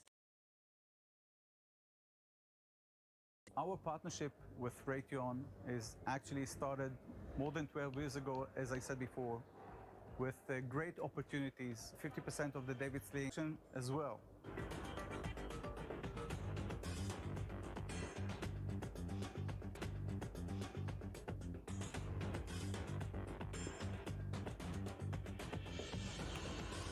Now, the seeds of a partnership that have thus far been limited to Israel's defense are starting to bear fruit in support of U.S. allies. The Polish government decided to buy the Patriot system, and decided also that part of the system will be the Sky Scepter. Sky Scepter is the name of the Stunner interceptor as part of the David Sling system.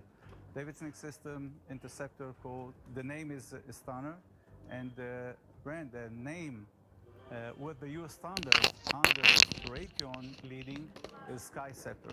If all goes according to plan, the first David Sling-derived export contract should be signed later this year, with the Joint Stunner missile provided by Raytheon under the new brand name Skyceptor.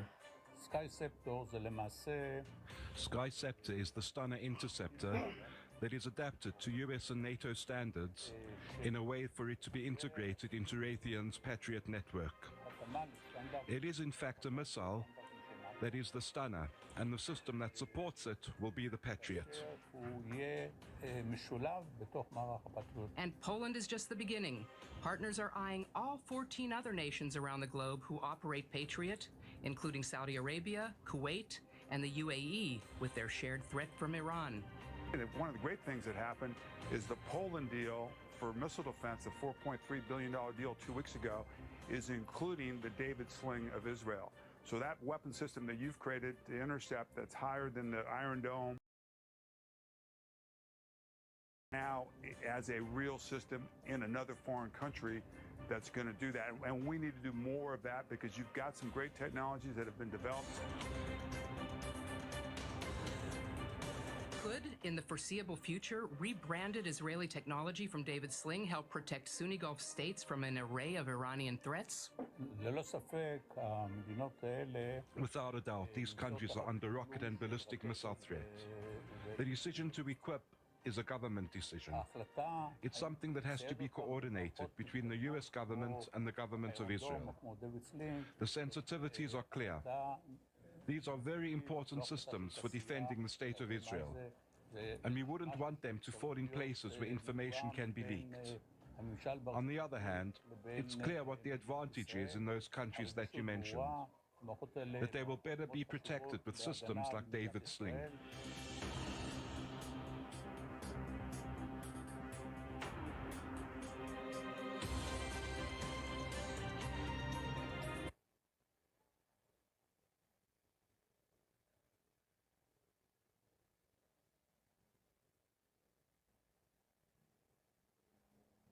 Israel and Iran are staring each other down tonight across the expanse of Syria. Long simmering hostility flared to life last night as the Israelis blasted Iranian fighters in Syria with their largest airstrike since the 1973 war. Israel says the Iranians started it with a rocket barrage. Special correspondent Jane Ferguson reports from Jerusalem. The bright dots and streaks in the sky, as shown in Syrian night vision and television video, tell the story of an overnight Mideast confrontation. The picture targets. Damascus also claims they show Syrian air defenses intercepting those Israeli missiles. A spokesman for the Israeli Defense Forces said today they struck dozens of Iranian targets, not just around Damascus, but Israeli military that they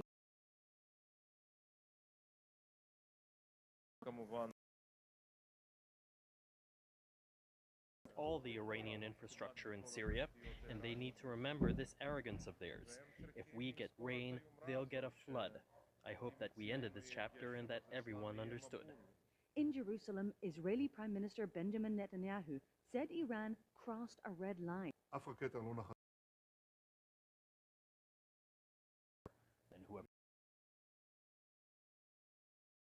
A Syrian military Destroyed the at its army bases. in Washington, a White House. It condemned the Iranian rocket attack on the Golan Heights as provocative and supported the Israeli attack as self-defense. Iran had vowed to respond to Israeli military strikes on Syria, but hadn't said when it would do so. Of course, what happened overnight came less than 2 days after the U.S. announced it was pulling out of Iran's nuclear deal with world powers, a step welcomed here in Israel amid hardening battle lines in the region. Other world leaders spent today trying to lower tensions. French President Emmanuel Macron, escalade, une montée en tension. There is a risk of escalation and growing tensions. We must be very vigilant to avoid that. That was also the line from Russian Foreign Minister Sergei Lavrov. Что касается эскалации между Израилем и Ираном, мы... As for escalation between Israel and Iran, we think it is a rather disturbing trend. We believe that all the problems should be solved through a dialogue, and many times in contacts with the leadership of Iran and Israel. We emphasized the need to avoid any actions which would be mutually, so to say, provoking. And there was even firmer language from the United Nations, which called for the two sides to stop. The Secretary General urges for an immediate halt to all hostile acts in the region already embroiled in terrible conflicts with immense suffering for civilians. In the Golan today, there was little sign of conflict, but tensions remain high. Jerusalem. And we'll have a discussion of what the Israeli-Iranian clashes could mean after the news summary.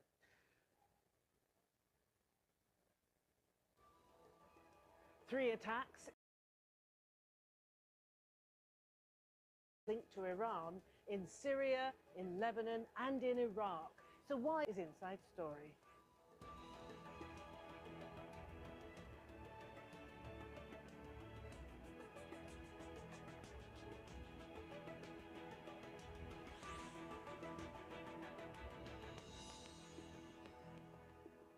Hello, I'm Martine Dennis. Welcome to Inside Story. Now, Israel's been blamed for a string of attacks against Iranian allied forces in 3 countries over the weekend, and that's raised tensions across the Middle East.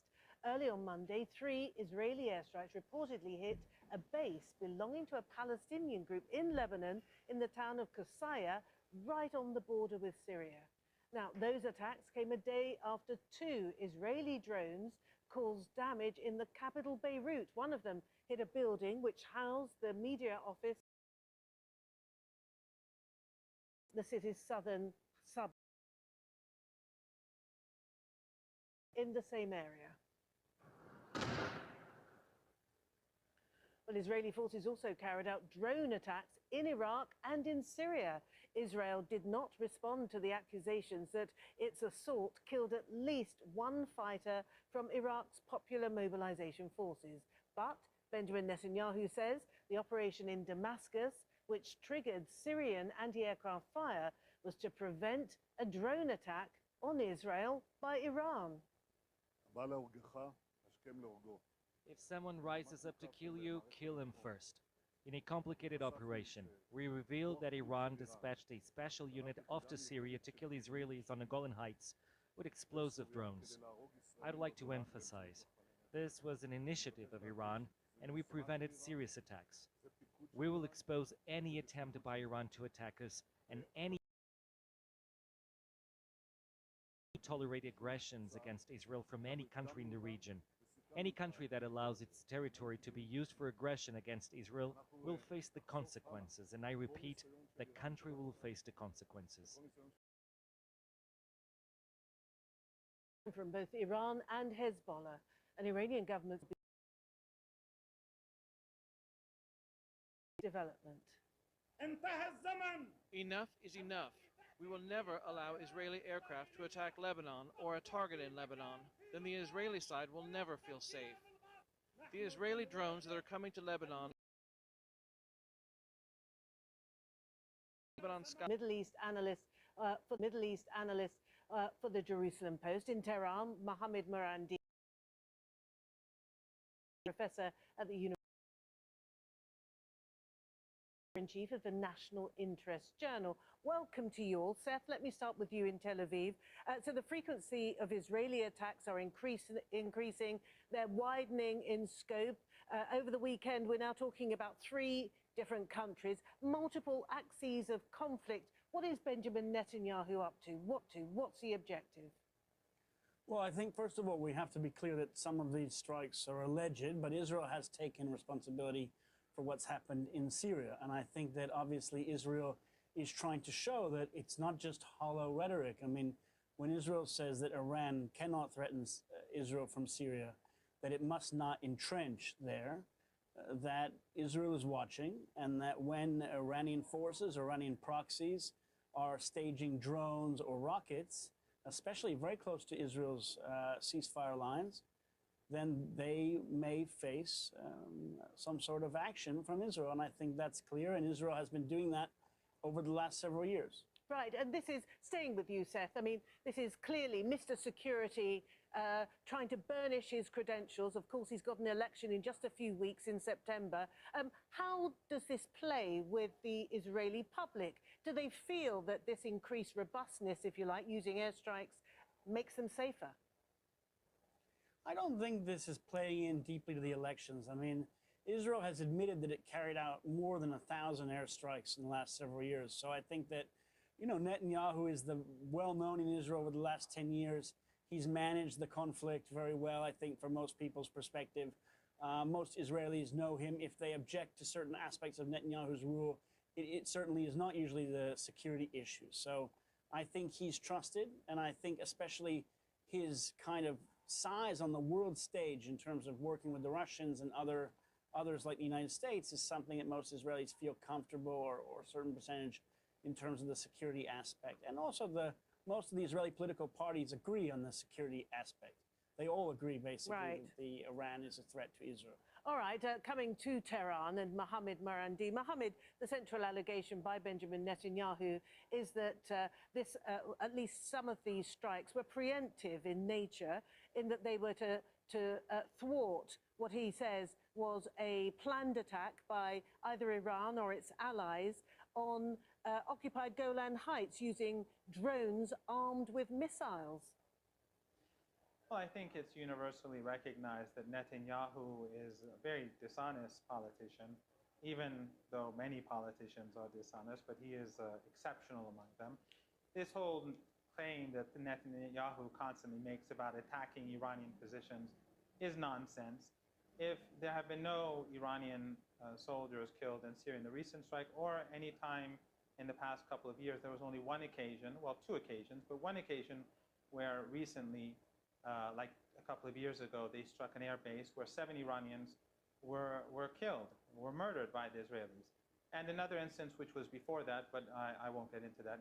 But the point is that you cannot hide in Iran people's deaths, because their friends and family will immediately put them on the internet, their pictures, just like the 2 Lebanese Hezbollah members who were murdered the other night. Their pictures came out immediately. There's nothing to hide. So when the Israelis claim that they're constantly attacking Iranian positions, that's nonsense.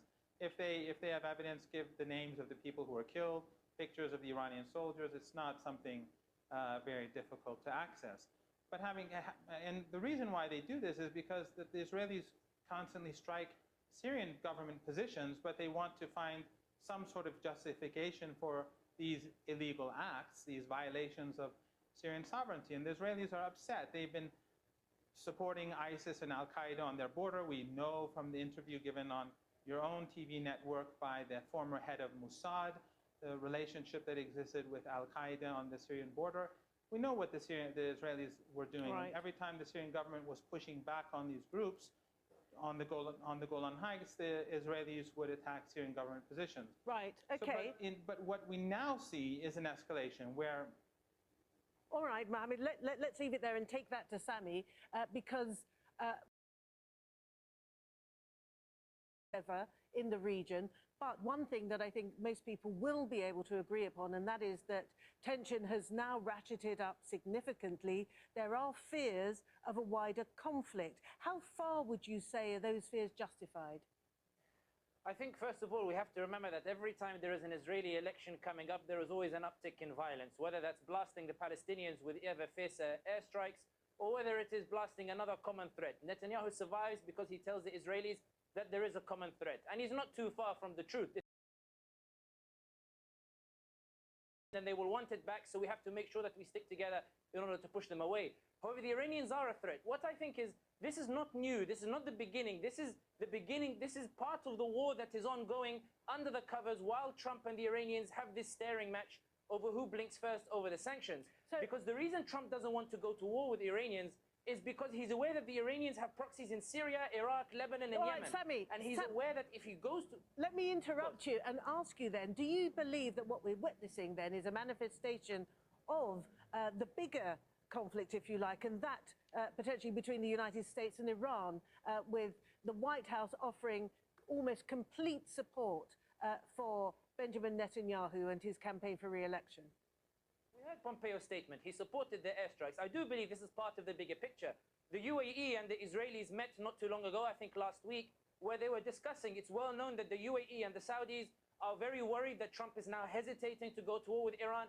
And the reason he is hesitating is because the Iranians have power cards. The Iranians have militias in Iraq. They have militias in Syria.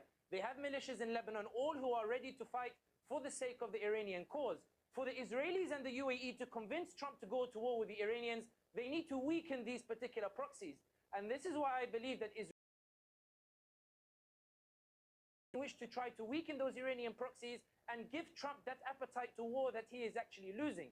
Because the Israelis see Iran as a threat, as do the UAE, as do the Saudis. By the way, I'm not talking the moral perspective. I'm not saying one is right, one is wrong. We're talking about an occupier on one side and a sectarian nationalist agenda on the other side. The UAE and Saudi and Israel believe that Iran is one of the biggest threats. And Iran has outplayed the Americans in Iraq and outplayed the Americans in the other areas and the like. So Israel, with the election coming up, with Netanyahu suffering with political damage domestically, corruption allegations and the like, he wants to unite Israel as a common threat, and the UAE wants to convince Trump to go to war with Iran. Coming back to you, central to everybody who opposes Iran at the moment, central to their accusations against Tehran is the desire to spread the revolution, which was clearly stated in 1979, and furthermore, King Abdullah's statement that the Iranian government is seeking to establish what he called a crescent of Shia influence throughout the Middle East. I mean, isn't that the core problem, which is why Tehran is facing so many issues confronting its neighbors and, of course, the United States? No, I think that's the narrative that they'd like to create. After all, the central cause in our region is the Palestinian issue. Palestinians are almost universally Sunni, and the Iranians have been opposed to apartheid in Palestine since before the revolution. So it's not sectarian. Or for example, in the case of Bosnia, when the Bosnians were being massacred and decimated, the only country that really went to the aid of the Bosnians and helped save the country were the Iranians, and Bosnia was a Sunni country. Or when ISIS attacked Erbil, the Kurdish part of Iraq, even though Iran was not happy with Mr. Barzani, but Iran immediately sent troops in to protect the city and prevent it from falling. It was about to fall. They're Sunni, they're Kurdish. So I think that this is a narrative that the Saudis, the Israelis, the Americans have a vested interest in promoting. The reason why Iran is powerful is not because it has proxies across the region, but because it has allies across the region. Whether in Iraq or Syria, these are not mercenaries, or in Lebanon or Yemen or elsewhere, these are not mercenaries. These are people who are treated as Iran's allies. Whereas what the United States and the Saudis do is they give checks, they give out money to their people. They don't support any popular causes. They support Saudi Arabia, the Emirates, which are both on the decline and both have failed in Yemen and are declining regimes, in my opinion. So the United States, the problem that the United States has is that it is defending Israel to the hilt, and Netanyahu, like Trump, is the worst possible face of the Israeli regime, because he is so explicitly racist that even mainstream Democratic candidates in the United States have called him racist. Okay, this all is right. quite extraordinary for the United States. Let's go to Tel Aviv now. And Seth, is it your understanding then that Benjamin Netanyahu, A, would like a direct conflict with Iran, or B, does he understand the riskiness of the gamble that he's taking insofar as tensions are now so increased? It also increases a risk of miscalculation. I don't think that anyone in Israel wants another conflict. I mean, Israelis have lived with conflict for 70 years, and they are aware, for instance, of Hezbollah's rocket threats of more than 100,000 rockets that Hezbollah says can reach all of Israel. I don't think that Iran wants a conflict, and Americans don't want a conflict either. The region has been through many years of vicious conflict against ISIS and the genocide it carried out. So no one really wants a conflict, but I think that, you know, Israel has its national security interests, and it has said that it doesn't want ballistic missiles being transferred to Hezbollah or precision guidance. Been quite clear on that. So I don't think Israel, if you look at Netanyahu's record since he came to power, in fact, there have not been large numbers of conflict. And the main interest of the government of Israel is to protect its stability so that the country is economically successful. Right. Sami, we've heard the two drones that are claimed to have come from Israel, that there will be retaliation. Hassan Nasrallah claimed that the ceasefire arrangement set out in the UN Security Council resolution that actually put an end to the 2006 conflict is now being broken. He said that this cannot be tolerated again. Do you expect Hezbollah at least to mount some sort of a retaliation that could take the region closer to all-out conflict? I think Seth is right when he says that nobody actually wants conflict in the region. The reason being is this. At the end of the day, Israelis don't want to fight with their own forces against the Iranians. Like I said earlier, I think this is part of trying to get Trump to do the fighting instead. Trump doesn't want to do the fighting. Saudi doesn't want to do the fighting. UAE doesn't want to do the fighting. The Iranians are happy. They're expanding.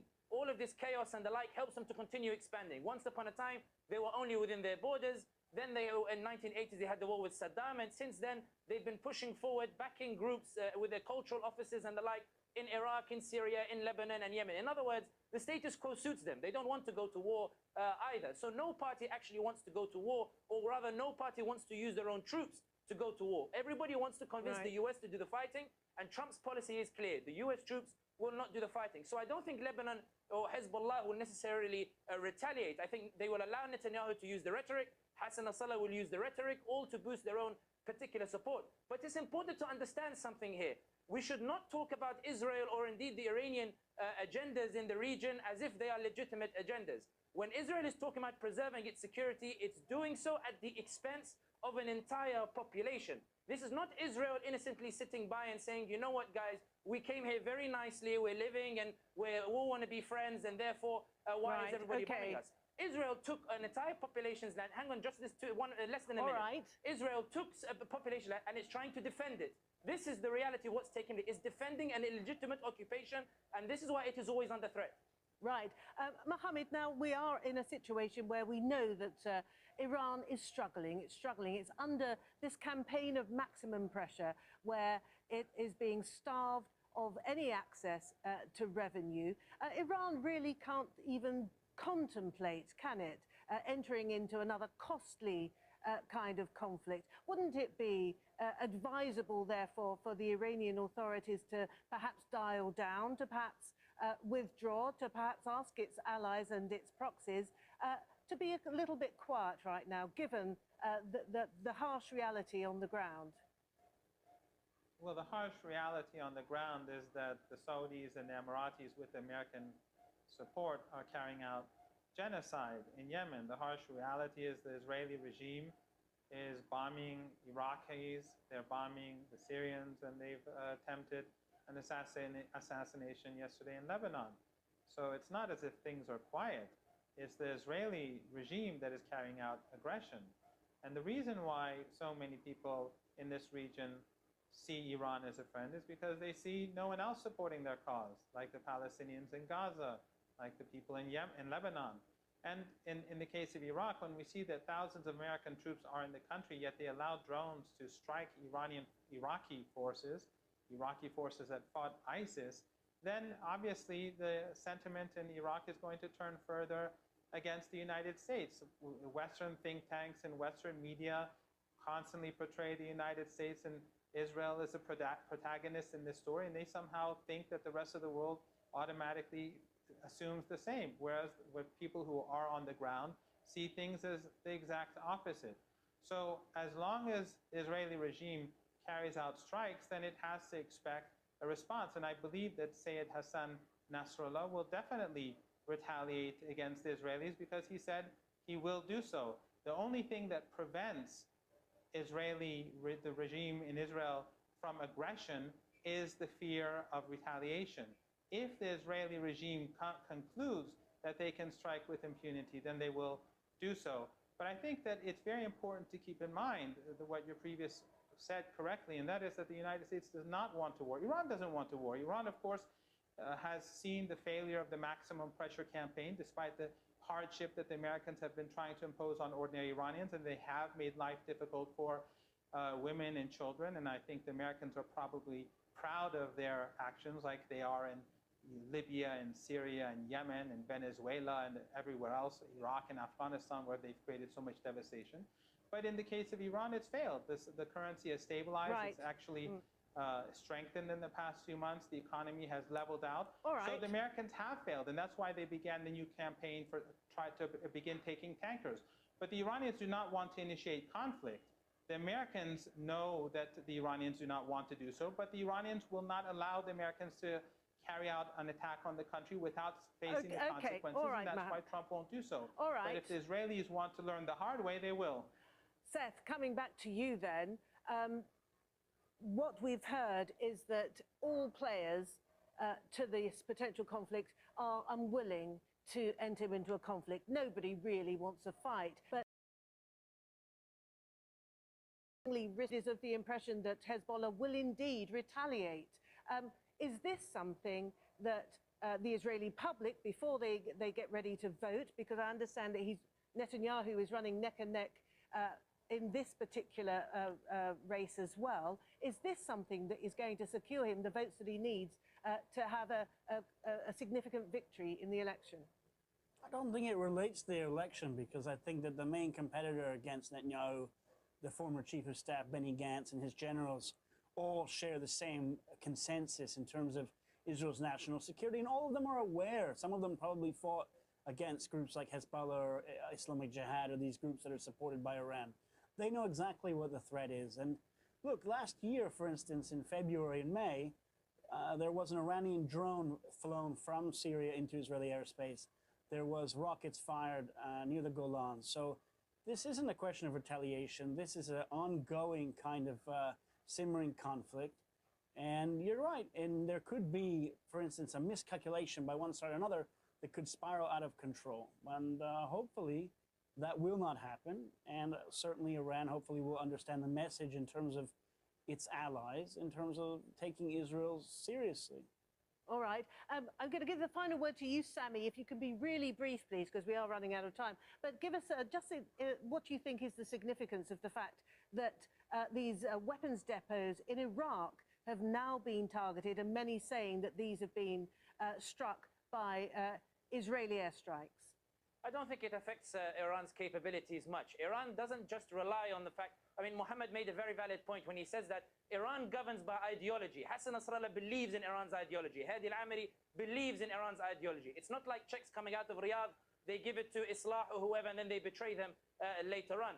And this is the issue here. Iran promotes the grassroots movements. I'm not saying this is a good thing, but this is the reason that they have been able to dominate. This is why the Americans launched the Hearts and Minds, because they realized that no matter how much they batter the Shia populations in Iraq or indeed in Syria or the like, it just seemed to make Iran stronger, because Iran seemed to be that resistance in the face of American aggression. The reality is you have two very competing agendas in the region. Israel and Iran, both are detrimental to the region, and both are now trying to fight each other under a simmering conflict without it going into an all-out war. None of them want an all-out war. Everybody wants the US to do the fighting, but the US is refusing to do the fighting. And this is why we have skirmishes. All right. Sami Hamdi in London, thank you very much indeed. Mohammed Marandi in Tehran, thank you. And Seth Frantzman in Tel Aviv, thank you all very much indeed. And as ever, thank you for watching the show. You can see it again anytime you like by going to the website, aljazeera.com. Should you want more discussion, you can go to our Facebook page. That's facebook.com/AJ Inside Story. And there's always the Twitter sphere. Our handle is @AJ Inside Story. I'm @Martine Dennis. From me and the whole team here in Doha, it's bye for now.